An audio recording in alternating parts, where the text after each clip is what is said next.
Hello guys, welcome to our channel film explain हम। आज की कहानी जो एक्सप्लेन करने जा रहे हैं उसका नाम है सीनिक राउट। कहानी की शुरुआत में हम दो लोगों को लड़ते हुए देखते हैं, जिस कुछ ही देर बाद एक शख्स खून से लहूलुहान होकर किसी बेहद के बीच में बैठा होता है। कुछ इस तरह से इस फिल्म का आगाज होता है। फिर हम वापस चलते हैं कहानी के शुरुआती बिंदु पर, जहां हम उन्हें दो लोगों को देखते हैं। हमें पता चलता है कि ये दोनों अच्छे दोस्त हैं और सफर पर जा रहे हैं या फिर अपनी मंजिल की तरफ जा रहे हैं। कार्टर कार चला रहा है जब जॉन, जो उसके साथ बैठा तो सो रहा होता है, उसकी कार रुक जाती है।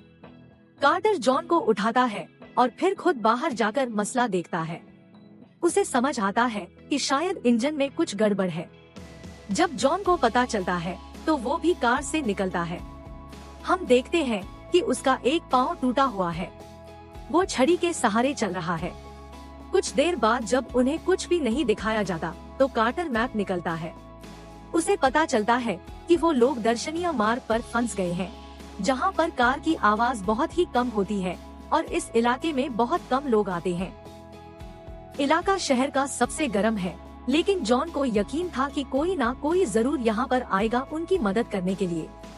फिलहाल वो पास में ही एक पहाड़ी पर जाने को बोलता है, शायद वहाँ से इनके फोन का नेटवर्क आ जाए, क्योंकि अभी वो भी गायब हो चुका है।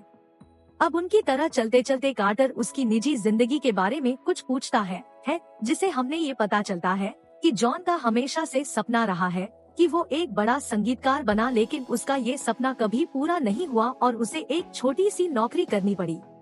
साथ में उसकी पर्सनल लाइफ भी कुछ खास नहीं चल रही है। वही दूसरी ओर कार्टर, जो एक लेखक बनना चाहता है, लेकिन उसका भी जॉन जैसा ही हाल है। सभी सुबह उठते हैं और शाम को घर आ जाते हैं, एक सामान्य जीवन जी रहे हैं। कहानी प्रेजेंट में आती है और दोनों ऊपर चट्टान पर पहुंच चुके हैं। फिर भी वहां पर नेटवर्क नहीं आ रहा है, जो जॉन को थोड़ा अजीब लगता है, क्योंकि ये रूट काफी मशहूर है। तो ऐसा कैसे हो सकता है? दोनों वही हिल पर खड़े रहते हैं और आसपास देखते रहते हैं। कार्टर कहते हैं, तुम्हें पता है, जिस तरह का तुम म्यूजिक बनाते हो वो तुम्हारी पत्नी को बिल्कुल भी पसंद नहीं आता और ना ही तुम्हारे बेटे माइकल को। जॉन हंसने लगता है, लेकिन कुछ जवाब नहीं देता। इतने में उन्हें एक कार आते हुए दिखाई देता है। जॉन जल्दीबाजी में नीचे उतरता है। उसके पैरों में हल्का हल्का दर्द होने लगता है, पर फिर भी वो कार के जाने से पहले उसे रोक लेता है और अंदर बैठे इंसान को सब कुछ बता देता है। वो उनकी मदद करने के लिए तैयार भी हो गया था। तभी कार्टर आकर उसे रोकता है और कहता है कि हमें कोई मदद नहीं चाहिए, हम बिल्कुल ठीक हैं। अब जॉन उसकी तरफ देखता है कि वो क्या कह रहा है। उसने कहा कि उनकी कार खराब हो चुकी है, लेकिन कार्टर बताता है कि ऐसा कुछ नहीं है। असल में उसने ही एक तार को जानबूझकर निकाल दिया था। पर जॉन को उसकी बात पर यकीन नहीं होता, इसीलिए वो उस कार वाले को जाने नहीं देता जब तक कार्टर फिर से कार को स्टार्ट न कर दे। वो हमारे तार को इंजन में लगा देता है, जिसकी कार फिर से शुरू हो जाती है। जॉन उस कार वाले से माफी मांगता है और उसे जाने को कहता है, लेकिन अब कार्टर पर बहुत ज्यादा गुस्सा आ रहा था। वो उसे बहुत बहस करता था और ये सब बेवकूफी करने में गिर जाते हैं। उससे वजह पूछती है।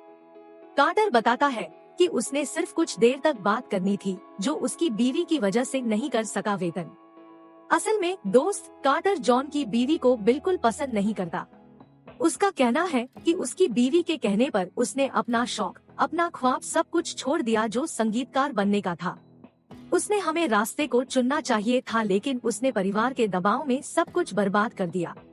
अब ये सुनकर जॉन गुस्सा हो जाता है और कहता है कि तुम्हारे पास तो अपना घर भी नहीं है, तो अच्छा होगा कि तुम मुझे सलाह ही ना दो। जो मैं कर रहा हूँ वो मुझे अच्छे से पता है। इसी बात पर दोनों में इतनी बहस होती है कि जॉन हाथ पैर पर उतर जाता है, लेकिन कुछ देर बाद सब ठंडा हो जाता है और दोनों ही कार में बैठ जाते हैं। पर आता है इस कहानी में ट्विस्ट। इस बार कार सच में खराब हो जाती है। वो स्टार्ट ही नहीं हो रही थी और जब कार्टर बोनट को खोलता है तो उसमें से धुआं निकल रहा था। फिर क्या था, जॉन का गुस्सा और बाहर जाता है। वो गालियां देना शुरू कर देता है। वो कहता है कि उसकी वजह से वो लोग यहाँ फंसे हैं, अगर वो अपना दिमाग नहीं लगाता और तार को ना निकलता तो वो लोग सही सलामत अपने घर पर होते। अब वो यहीं अटके पड़े हैं, उनके पास कुछ खाने पीने को भी नहीं है। पता नहीं अब कोई उनकी मदद के लिए आएगा भी हाँ नहीं। वो इतने गुस्से में था कि अपनी स्टिक उसके दरवाजे पर फेंक देता है और जाकर बीच रेगिस्तान में बैठ जाता है। यहाँ कार्टर कार में बैठा होता है। वो बीच बीच में बहुत कोशिश करता है कि कैसे भी करके वो कार को ठीक कर दे, लेकिन ऐसा कुछ नहीं हो पाता। ऐसे ही करते करते रात हो जाती है, जिसकी वजह से जॉन को कार में आना ही पड़ता है क्योंकि ठंड अब ज्यादा बढ़ चुकी थी। वो आते ही उनका बच्चा कुछ पानी पी लेता है, यानी कि अब मुश्किल और भी बढ़ने वाली है। वहीं कार्टर अपने सुबह वाले व्यवहार के लिए माफी मांगता है, जो जॉन स्वीकार कर लेता है और एक बार फिर से दोनों में बातचीत होने लगती है। कार्टर बताता है कि यहाँ से एक टाउन है 70 मील का दरवाजा, हमें वहाँ चलना चाहिए, लेकिन जॉन राजी नहीं था क्योंकि 70 मील बहुत लंबा रास्ता है और इतनी गर्मी में चलना उनके लिए खतरनाक भी हो सकता है। कुछ देर बाद जॉन कहता है कि तुमने जो सुबह कहा वो कहीं ना कहीं सही भी था, क्योंकि मैंने अपनी जिंदगी में बहुत सी गलतियाँ की है जिसका पछतावा आज भी मुझसे है। वो उससे अली नाम की लड़की के बारे में बताता है, कैसे वो उससे एक मुलाकात में मिली, जिसके बाद उसने उसे धोखा दिया और उसके सारे सपने देखे, लेकिन वो भी उन्हें कभी पूरा नहीं कर पाए, जिसमें से एक था महान हेयर स्टाइल रखे। ठीक है, ये सुनकर कार्टर कहता है कि ये सपना तुम्हारा मैं अभी पूरा कर सकता हूँ। वो उसे बाहर लेकर आता है और अपने पास रखे ब्लेड से एक नया हेयर कट देता है। जॉन को ये बहुत ज्यादा पसंद आता है। फिर अब इन्हें प्यास लगना शुरू होती है। तभी जॉन को एक आइडिया आता है कि क्यों ना वो लोग वाशर बांसुरी को पीकर अपनी प्यास को बुझा लें, पर उसे पीने के बाद दोनों बहुत ज्यादा उल्टियां करते हैं और ऐसे ही सो जाते हैं। अगले दिन उस रोड से एक कार गुजरती है जिसका अंदर एक बूढ़ी औरत थी। वो उनकी कार देखकर वहीं रुक जाती है और हॉर्न बजाती है। कार्टर उसकी आवाज सुनकर उठ जाता है और बाहर आकर उसे बताता है कि उनकी कार खराब हो चुकी है, और इतने में जॉन आकर उसकी कार में बैठना शुरू कर देता है, जिसे कि वो लेडी डर जाती है और उसे इस्तेमाल करते हैं। ये लोग सही नहीं लगते। वो कार लेकर भाग जाती है। फिर क्या था, कार्टर जॉन को उसके व्यवहार की वजह से बहुत सुनाता और कहता है कि इतनी मुश्किल से एक कार आई थी, अब वो भी चली गई सिर्फ तुम्हारी वजह से, और दोनों में बहुत झगड़ा होता है। जॉन कार्टर को बहुत मारता है, जिससे कार्टर बेहोश हो जाता है। जॉन को लगता है कि वो मर गया है। खोदना शुरू कर देता है ताकि वो उसे दफना सके, लेकिन जब वो उसे घसीट कर ले जा रहा हो तभी कार्टर को होश आ जाता है।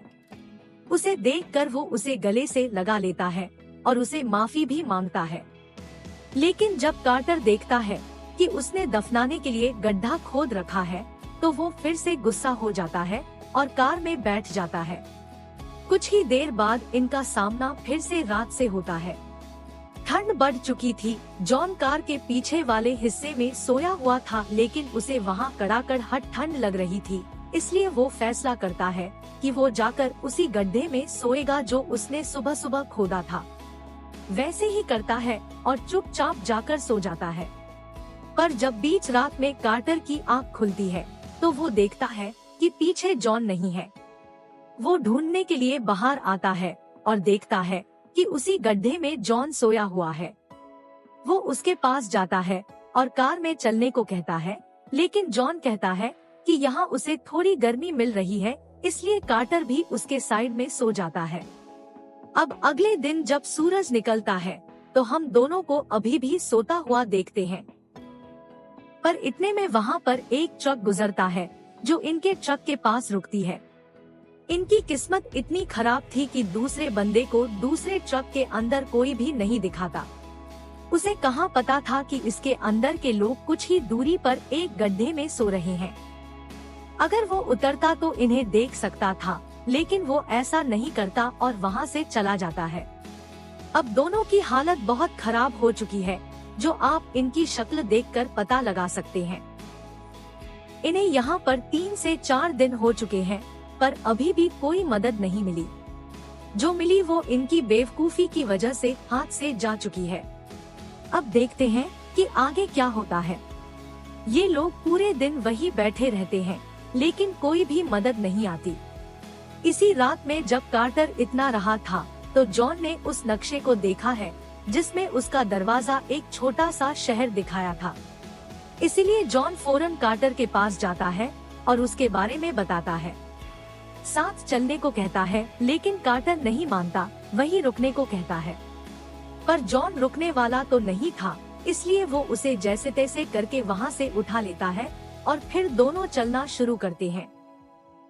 जब सूरज निकलता है तो ये अंकल हिल पर जा चुके थे, जहाँ से जॉन देखता है कि एक ट्रक गुजर रही है उनके ट्रक के पास ही। सोना तभी वो रुक जाती है। वो असल में 2 ट्रक थे जिसके अंदर से एक बंदा निकलता है और इनकी कार को अपने ट्रक में अटैच करके ले जाने लगता है।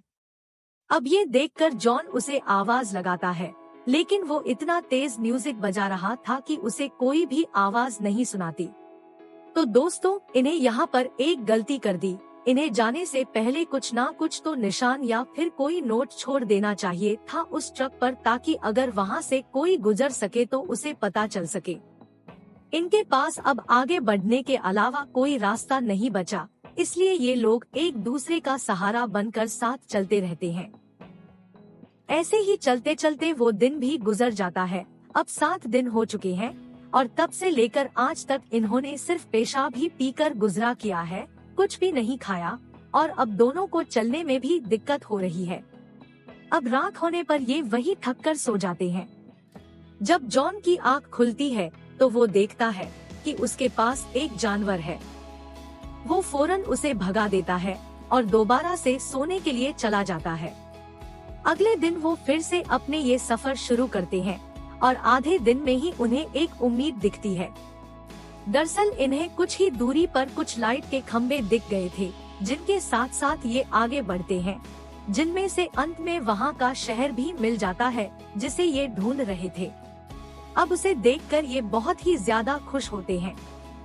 वो सबसे पहले तो पीने का पानी ढूंढते हैं, जो उन्हें एक टैंक के अंदर मिल भी जाता है। उसके बाद ये वहाँ किसी इंसान को ढूंढने लगते हैं जो इनकी मदद कर सके, लेकिन उस शहर को देखकर ऐसा लग रहा था कि यहाँ पर किसी तरह की कोई आपदा आई हो। घर घर कोई भी नहीं दिखा रहा था। तभी जॉन का टूटा हुआ फोन बजने लगता है, यानी कि यहाँ पर नेटवर्क मौजूद है। वो फौरन उसे उठाता है और वो उसे सब कुछ बताता है कि वो एक क्षेत्र में प्रशंसक चुके हैं।